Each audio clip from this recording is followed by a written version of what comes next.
বহু মানুষের উপরে হজ ফরজ, কিন্তু ফরজ হজ না কইরা উমরাত যায়, হয়ে যায়। তার কারণ কি? বড় হজে গেলে, ফরজ হজে গেলে টাকা লাগে বেশি, আর উমরাত গেলে টাকা লাগে। সারা জীবন উমরা করলেও ফরজ আদায় হইতো না। যার উপরে ফরজ, এর ফরজ হজই করতে হবে। হ্যাঁ, ফরজ হজ করেন, উমরাও করেন, কিন্তু ইদানিং আমি যতটুকু দেখেছি ফরজ হজ বাদ দিয়া উমরাতে জায়গা।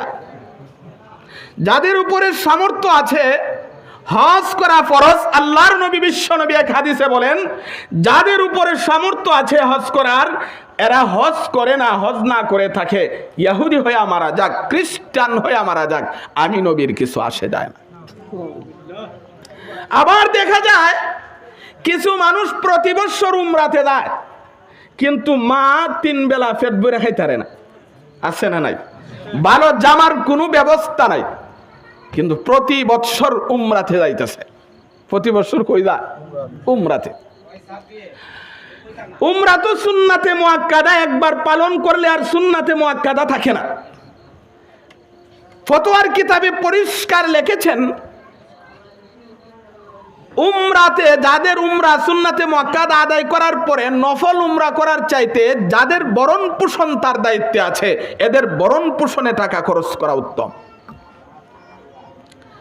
এই সম্পর্কে একটা ঘটনা উল্লেখ করেছেন আব্দুল্লাহ ইবনে মুবারক। তিনি অনেক আগের কথা, অনেক বড় বুজুর্গ আল্লাহওয়ালা। তিনি পায়ে হেঁটে হজে রওনা করেছেন উমরাতে। আগের জামানায় বিমানে যাইতো, তো কেমনে যাইতো? এই জন্য আগের হজের গুরুত্ব আছে না। আগে যদি কেউ হজে গেছে, মানুষের সাথে লেনদেন থাকলে লেনদেন পরিষ্কার হয়ে গেছে, কেউ যদি কোনো টাকা পয়সা পাইছে এটা দিয়া গেছে, মাপ চায়া গেছে যে আবার ফিরে আইতে পারি কিনা তার কোনো ঠিক নাই। আগের মানুষ খুব ধরত নিয়ে হজে যাইতো, আর বর্তমান জামানায় সময় লাগে না। এই জন্য দেখা যায় হজে যায়, হজে গিয়া ফোন করে কয়ের সারিস না, আইতাছে কিন্তু 2 দিন পরে। আছে না নাই? আব্দুল্লাহ ইবনে মুবারক তিনি উমরাতে রওনা করেছেন। হঠাৎ করে তার নজরে পড়ছে একটা ডাস্টবিন। ডাস্টবিনে কি থাকে? স্বর্ণরূপা, ময়লা আবর্জনা। এই ডাস্টবিনের উপরে একটা মরা মুরুখ পড়ে আছে। তিনি খেয়াল করে দেখলেন অল্প বয়সের একটা মেয়ে দৌড়ে এসে মরা মুরুখকে নিয়ে গেছেন। আব্দুল্লাহ ইবনে মুবারক চিন্তা করলেন, কি ব্যাপার, আমার দেখতে হবে কি হয়েছে। তিনিও পিছে পিছে চললেন। দেখলেন এই অল্প বয়সের মেয়েটা একটা কুড়ের ঘরে, ছোট্ট ঘরে প্রবেশ করেছে। আব্দুল্লাহ ইবনে মুবারক কাছে গিয়ে ডাক দিলেন, মা কি হয়েছে তোমার? এই মরা মুরুখটা কেন আনছো? এই কথা বলার পরে মেয়েটা চোখ দিয়ে পানি ছেড়ে দিয়েছে। আব্দুল্লাহ ইবনে মুবারকের চোখ দিয়ে পানি চলে আসছে। মা কি হয়েছে তোমার?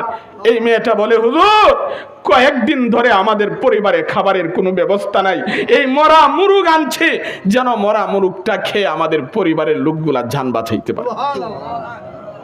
আব্দুল্লাহ ইবনে মুবারক তিনি সাথীদেরকে ডাক দিলেন, হে সাথীরা, আমি উমরাতে যাওয়ার ইচ্ছা করেছিলাম, যাব না, আমার উমরার সব টাকাই পরিবারে দান করে দিলাম। তাইলে